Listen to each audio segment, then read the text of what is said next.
नमस्कार दोस्तों, steno master YouTube channel पर आपका स्वागत है। दोस्तों यह डिक्टेशन 160 शब्द प्रति मिनट की स्पीड से होगा। 5 मिनट का डिक्टेशन होगा। चलिए आइए शुरू करते हैं। महोदय, नेहरू ने भारतीय अर्थव्यवस्था तथा समाज की प्रधान समस्याओं को विज्ञान द्वारा सुलझाने पर अधिक महत्व दिया था। प्रौद्योगिकी विकास तो निर्धारित था, लेकिन नए लोग इसका वास्तविक लक्ष्य थे। आलसीपन से निकलकर देश को विचार तथा क्रिया की गति प्रक्रिया में डालने के लिए यह अभियान था। उनके विचारों में हम स्फूर्ति एवं सामयिकता देख सकते हैं। वैज्ञानिक शिक्षा तथा विचार द्वारा तकनीकी विकास, गतिशील प्रक्रिया के रूप में औद्योगिकरण, सर्वसम्मति द्वारा सामाजिक कार्य और मानव प्रतिष्ठाओं के साथ समाजवाद आदि 21वीं सदी के प्रतिमानों में प्रधान रूप से सामयिक है। आर्थिक विकास के लिए आधुनिक प्रौद्योगिकी को काम में लाया जाना नेहरू जी के लिए बहुत ही महत्वपूर्ण था। इसके दो आशय थे। भारत की औद्योगिकरण प्रक्रिया में बृहत उद्योगों को महत्व देने की स्वीकृति पहला था, जबकि भारत में बड़े पैमाने बनाम छोटे पैमाने में औद्योगिकरण का विचारात्मक विवाद चल रहा है। नेहरू जी ने भी अपने प्रारंभिक काल में अपने मन में इस मुद्दे पर विचार किया था। उनके कुछ बनाए हुए चुनावों में से यह एक था। बड़ी मशीन बनाम कुटीर उद्योगों के मुद्दे पर विचार विमर्श करते हुए उन्होंने इस पर जोर देते हुए कहा था कि यह उत्पादन और अर्थव्यवस्था दोनों प्रकारों की समायोजनाओं का मात्र प्रश्न नहीं है। एक को प्रबल होना पड़ता है और उसके पूरक के रूप में जो जहां भी उपयुक्त हो, दूसरे के साथ सर्वोपरि होना पड़ता है।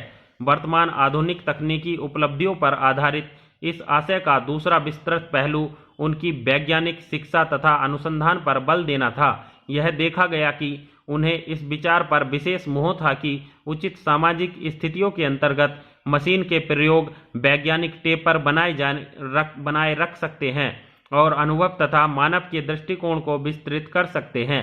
जानकारी सिद्धांत पहलू के उत्पादन उपायों के रूप में इस विचार को अब विधिवत अर्थशास्त्र स्वीकार कर रहा है।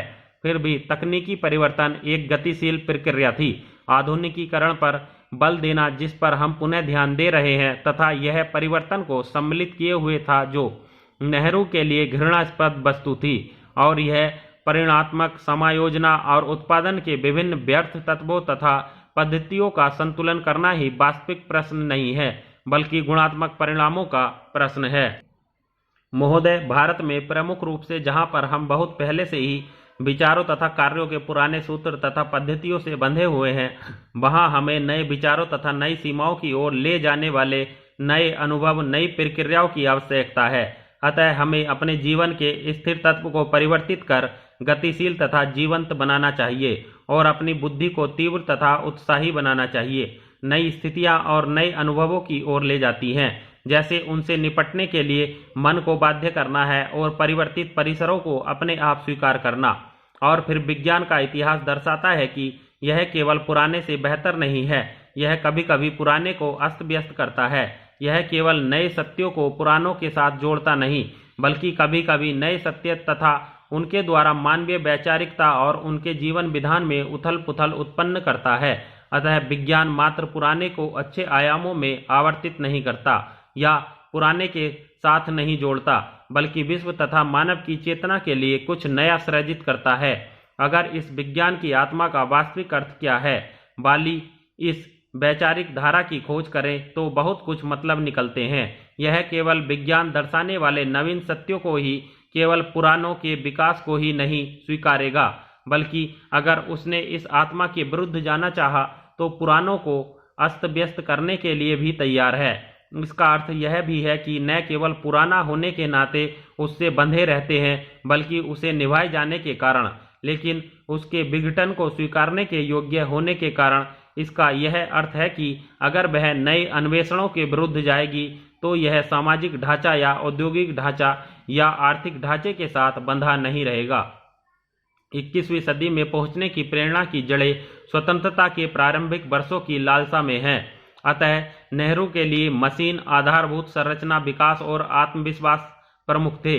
जैसे स्वायत्त विकास की ओर उन्मुख बृहत अर्थव्यवस्था में प्रौद्योगिकीय आत्मविश्वास की पद्धतियां प्रमुख हैं। इन लक्ष्यों को प्राप्त करने के लिए योजना एक पद्धति थी। आत्मविश्वास के पक्ष में नेहरू अपने आर्थिक चुनावों में स्पष्ट थे और औद्योगिकरण को कम कर देने वालों के प्रति संदेहास्पद थे। उद्भव गैर उपनिवेशी संघर्ष की ओर लौट जा रहा था। विराम।